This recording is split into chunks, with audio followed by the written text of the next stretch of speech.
आपके सामने आज के समाचार पत्रों के कुछ बिंदुओं को लेकर आ रहा हूं। आशा करता हूं कि आप सभी विद्यार्थी वर्ग इससे लाभान्वित होंगे। फर्स्ट है, ग्रामीण कार्य विभाग में जुलाई में होगी 4009 पदों पर बहाली। अभियंता प्रमुख से लेकर सहायकों तक की होगी बहाली। ग्रामीण कार्य विभाग में इसी साल जुलाई तक करीब 4009 पदों पर बहाली की प्रक्रिया शुरू होने की संभावना है। इसके तहत अभियंता प्रमुख से लेकर सहायकों तक की बहाली होगी। इसकी मंजूरी दिसंबर 2003 में राज्य सरकार से मिल चुकी है। अब इन पदों पर बहाली के लिए वित्तीय प्रबंधन का इंतजाम करने की प्रक्रिया के बड़े दायित्वों के तहत कामकाज को बेहतर तरीके से पूरा करना है। इसमें ग्रामीण सड़कों, पुलों का निर्माण और मेंटेनेंस शामिल है। सूत्रों के अनुसार वर्ष 2012 में विभाग के पुनर्गठन के समय बजट करीब 1449 करोड़ रुपए था। वर्ष 2023-24 में विभाग के बजट का आकार 8 गुना बढ़कर 11,569 करोड़ रुपए हो गए। इसके साथ ही विभाग के दायित्व और कामकाज भी बढ़ गए। इन कामकाज को तय समय पर गुणवत्तापूर्ण तरीकों से काम करने के लिए विभाग में कई नए कार्यालयों का सृजन किया गया है। सभी प्रखंड मुख्यालय तक में विभाग को सांगठनिक रूप से सशक्त करने की तैयारी है। सूत्रों के अनुसार विभाग में जांच एवं गुणवत्ता नियंत्रण प्रमंडल के 22 कार्यालय सहित जांच एवं गुणवत्ता नियंत्रण के लिए 108 प्रयोगशाला बनेंगे। इसकी मंजूरी भी मिल चुकी है। इसका मकसद विभाग के तहत बनने वाले सड़कों और पुलिया का निर्माण बेहतर गुणवत्ता के साथ तय समय पर करना है। बहुत बड़ा न्यूज है। 4009 पदों पर बहाली होगी। ऊर्जा मित्र ऐप पर होगी बिजली कटने की सूचना।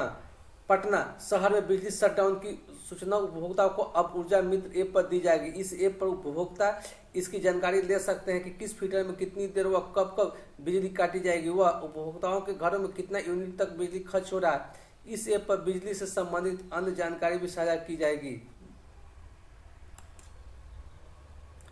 मिड डे मील में लापरवाही पर 504 के वेतन के काटे जाएंगे वेतन। मध्याह्न भोजन निदेशालय ने मध्याह्न भोजन योजना के मॉनिटरिंग सिस्टम की अवहेलना करने वाले 504 पदाधिकारियों का वेतन कटौती का आदेश जारी कर दिए गए हैं। यह सभी वह पदाधिकारी जिन्होंने मध्याह्न भोजन बांटे जाने से जुड़ी एक विशेष रिपोर्ट के लिए लगाए गए कॉल का जवाब नहीं दिया। वेतन कटौती 3 से 7 दिन के लिए की गई। संबंधित प्राथमिक और मध्य विद्यालय के 328 प्रधानाध्यापकों के वेतन में 7 दिन को कटौती। 146 प्रखंड साधन सेवियों के वेतन में 5 दिन और 30 जिला कार्यक्रम प्रबंधक या जिला समन्वयकों के वेतन में से 3 दिन कटौती के आदेश है। आज का दिन 1847 ईस्वी में rubber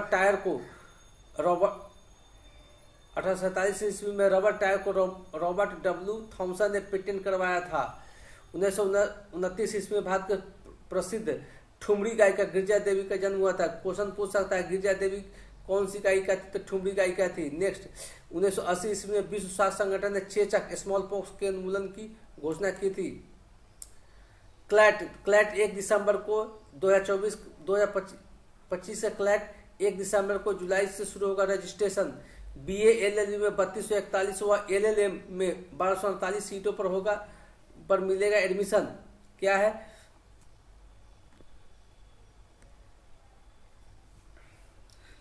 consortium of national law universities ने कॉमन लॉ एडमिशन टेस्ट 2025 की तिथि जारी कर दी है। क्लैट 2025 का आयोजन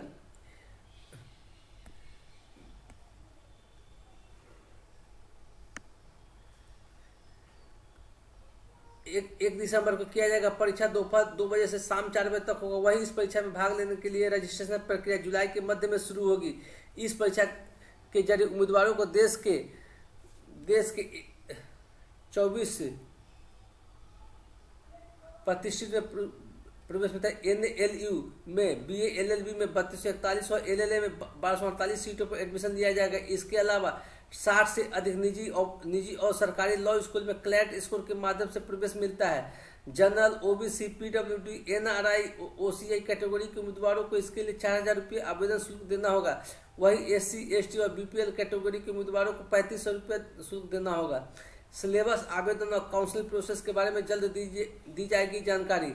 कंसोर्टियम ने इस संबंध में एक अधिसूचना भी जारी की है। अधिसूचना में कहा गया कि 26 अप्रैल को बैठक में नेशनल लॉ यूनिवर्सिटी के कंसोर्टियम के कार्यकारी समिति और गवर्निंग बॉडी ने निर्णय लिया है कि सिलेबस, आवेदन और काउंसलिंग प्रोसेस के बारे में जल्द जानकारी दी जाएगी।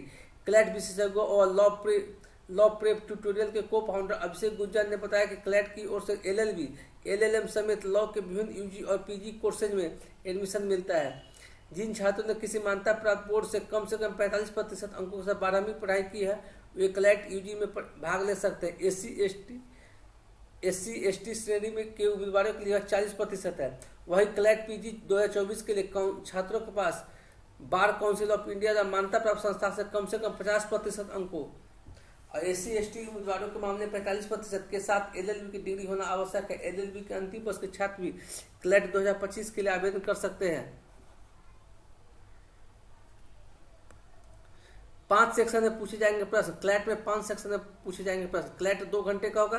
क्वेश्चन पेपर में 5 सेक्शन होगा। इसमें legal reasoning, logical reasoning, English language, current affairs और जनरल नॉलेज और क्वांटिटेटिव टेक्निकल्स। निगेटिव मार्किंग भी लागू होती है। हर गलत उत्तर के लिए 0.25 अंक काटे जाएंगे। हालांकि 2025 CLAT exam pattern detail notification के साथ ही जारी किया जाएगा। क्लैट से जुड़े विद्यार्थियों के लिए बहुत बड़ी न्यूज है। Exam alert. Patna university PhD की प्रवेश परीक्षा 15 मई को होगी। पटना विश्वविद्यालय की ओर से पीएचडी वर्ग कोर्स पेपर 2 की परीक्षा की तिथि बदलाव किया गया है। पेपर 1 की परीक्षा 10 मई को आयोजित की जाएगी। वहीं पेपर 2 की परीक्षा अब 11 मई के बदले 15 मई को होगी। परीक्षार्थी 22 अप्रैल से 30 अप्रैल तक परीक्षा फॉर्म भर सकते हैं।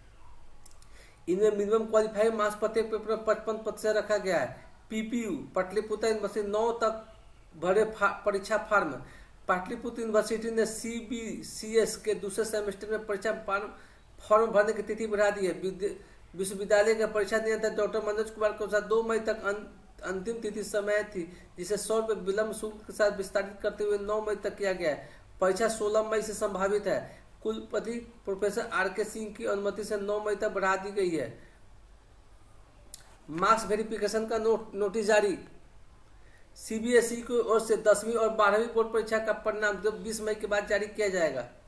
बोर्ड की ओर से जारी नोटिस में विद्यार्थियों को मार्क्स वेरिफिकेशन के बारे में भी जानकारी दी गई। बोर्ड की ओर से बताया गया कि रिजल्ट जारी होने के बाद अगर कोई विद्यार्थी प्राप्त अंक से संतुष्ट नहीं है तो मार्क्स वेरिफिकेशन के ऑनलाइन के आवेदन कर सकते हैं। बोर्ड की ओर से रिजल्ट जारी होने के बाद के 4 दिन बाद से मार्क्स वेरिफिकेशन के लिए ऑनलाइन आवेदन दिया जाएगा। ऑनलाइन आवेदन के लिए विद्यार्थियों को 5 दिनों का समय दिया जाएगा। विद्यार्थियों को आंसर शीट की स्कैन कॉपी रिजल्ट जारी होने के 19वें और 20वें दिन दिखाया जाएगा। वहीं मार्क्स री इवैल्यूएशन रिजल्ट जारी होने के 24वें और 25वें दिन जारी किया जाएगा। गुड न्यूज CBSE के विद्यार्थियों के लिए। छात्रों को ई-कोर्स शिक्षा पोर्टल के आधार पर DBT लाभ होगा। 2 करोड़ से अधिक विद्यार्थियों को लाभ होगा। क्या है? अब शिक्षा विभाग से जुड़ी सभी डायरेक्ट बेनिफिट ट्रांसफर से जुड़ी लाभुक योजनाओं का लाभ ई शिक्षा कोष पोर्टल पर उपलब्ध आंकड़ों के आधार पर दिया जाएगा। शिक्षा विभाग ने संबंधित योजनाओं को इसी पोर्टल पर उपलब्ध आंकड़ों के आधार पर क्रियान्वित करने का निर्णय लिया गया। हालांकि विद्यार्थियों का सत्यापन उनके आधार के आधार पर किया जाएगा। इसकी अधिसूचना मंगलवार को जारी कर दी गई। गजट भी प्रकाशित कर दिया गया है। इसी तरह सरकारी स्कूल में पढ़ रहे 2 करोड़ से अधिक बच्चों को एक सुव्यवस्थित और सत्यापित सिस्टम के जरिए योजनाओं का लाभ मिल सकेगा। पोर्टल पर उपलब्ध आंकड़ों के आधार पर मिलेगा लाभ। मंगलवार को जारी अधिसूचना शिक्षा विभाग के अपर मुख्य सचिव KK पाठक के नाम से जारी की गई है।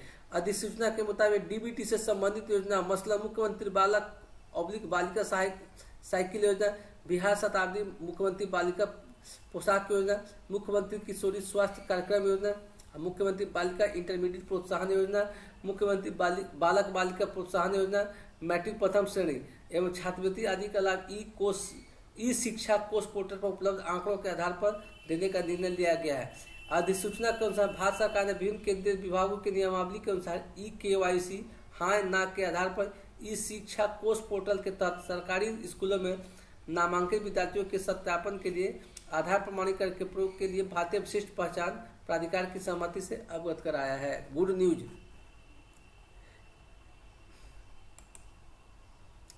पटना संग्रहालय में बिहार की पहली पुरावशेष संरक्षण प्रयोगशाला बनकर तैयार।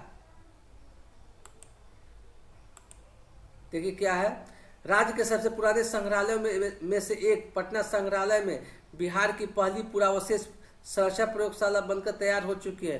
पाषाण, अर्ध मूल्यवान पत्थर, धातु, हड्डी, हाथीदांत, पक्की मिट्टी आदि से निर्मित पुरावशेषों के अतिरिक्त कागज, कैनवास, कपड़े आदि पर बनी पांडुलिपि, पेंटिंग के साथ साथ पुस्तकों आदि के डॉक्यूमेंटेशन के साथ संरक्षण का कार्य शुरू हो गया। इंदिरा गांधी राष्ट्रीय कला केंद्र नई दिल्ली के साथ साइन किए गए MOU के तहत इसका निर्माण हुआ है, जिसमें लगभग 15 करोड़ रुपए खर्च किए जा रहे हैं। आधुनिक मशीनों से होगा संरक्षण का कार्य। इससे पहले संरक्षण का कार्य इंदिरा गांधी राष्ट्रीय कला केंद्र नई दिल्ली, भारतीय पुरातत्व सर्वेक्षण विज्ञान शाखा और कुछ अन्य राज्यों में होता था, लेकिन अब पटना संग्रहालय भी इसमें शामिल हो गया है।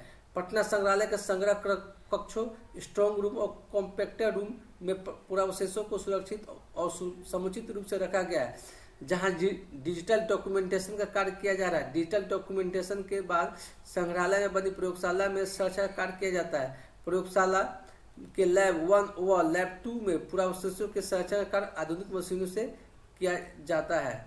वीडियो पसंद आया तो वीडियो को लाइक करें तथा चैनल को सब्सक्राइब करें तथा चैनल को अपने मित्रों में भी शेयर करें, ताकि इनका लाभ आपके मित्रों को भी प्राप्त हो सके। धन्यवाद।